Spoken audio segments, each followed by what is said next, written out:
And she goes, what? I go, yeah. I go, I looked at this back in the late 70s with my boss. I said, we came and looked at it. I said, then years later, when I was in my late 20s, I started working for them again. They called us again, and I went out and looked at it. I pulled up to the job, and I remembered the building when I came up here. I said, I've been here before. I remember seeing this. And sure enough, I walked back, and I couldn't believe it. It was like a decade later, and they still had the hive, and there was honey running out of the wall, and it was all sopping wet. And then years later, when I started my company, I got a call to come out and look at it. So this is like, I think, the 4th or 5th time I've looked at this building with this beehive to give an estimate. Now, what I'm hoping is we can give them a good estimate that will make them take action and take care of this problem, or otherwise this is just going to be an ongoing problem. It ain't never going to go away. They can spray this from now until the cows come home, and it's not going to stop becoming an active hive, because every spring the bee swarms are going to move back in it. Because they're right back door to the canyon right there by Balboa Park. I got called out the 2nd or 3rd time. I was talking to one of the tenants that lived in the building for about 20-25 years. She lived here since the early 60s, and this was back in the early 80s, so she'd been here a couple decades. And I asked her, I said, well, how long have the bees been in here for? She goes, well, there's people that lived in this building, and they said the bees have been in this structure since 1958 or 59, since the late 50s.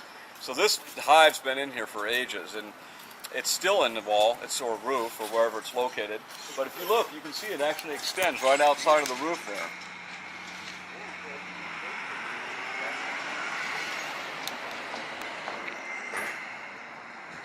So what we're here to do today is just take a couple of photographs, give them an estimate for about the 5th or 6th time, and see if they're ready to have the hive cleaned out of the structure. Well, let's go over there and take a closer look so you guys can see what's going on.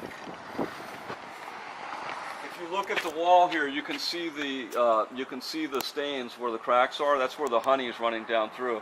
Now these bees are somewhat aggressive. You can see how they're kind of flying around up there. And you know, this stain is, you can see how black it is. It's been in there for, you know, many decades now. So the hive actually extends into the roof, and more than likely there's hive material in the wall as well. So they have honeycombs and stuff in the wall. You can see this bee here, it's all flying around here.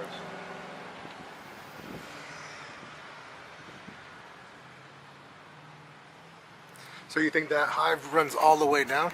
Well, it used to be a lot worse. The wall, the plaster was coming off. It looks like they've fixed it. They've done some patchwork. It used to be crumbling, like it was like the pieces were coming off. But you can see, like right under the hive, you can see how it goes into the wall void. I'm willing to bet this wall's filled with a bunch of honeycomb and wax from years of honey running in there, and you know, 50 plus years of hive building into the structure, the interior wall and roof area of the structure. Now we get a lot of questions where people go, well, how long will the bees stay in there if I do nothing? Well, this is very unusual in the fact it's been there for 50 plus years. But if you let a hive go and, you know, do nothing about it, it'll stay there 10, 20 years or longer. And in this case here, 50 plus years. So there's your answer. And the problem is too, if you leave it stay, the honeycomb will run in. You'll get these black stains on your wall where the honey runs, especially on this here, because the sun beats on this wall. It gets really hot in the summertime. It starts making the wax soft, and then the honey starts running, and then you'll have a bunch of honeycomb and wax that's running down inside the walls. And then it gets to a point where it could have been a pretty straightforward, simple removal that would have kept the cost down, but then you let it go for decades. Now this job requires scaffolding, and we have to basically open up the roof structure. We have to open up the wall voids and clean out all the hive and honeycomb. So it's turned into a big job now, and it's going to be a lot more costly.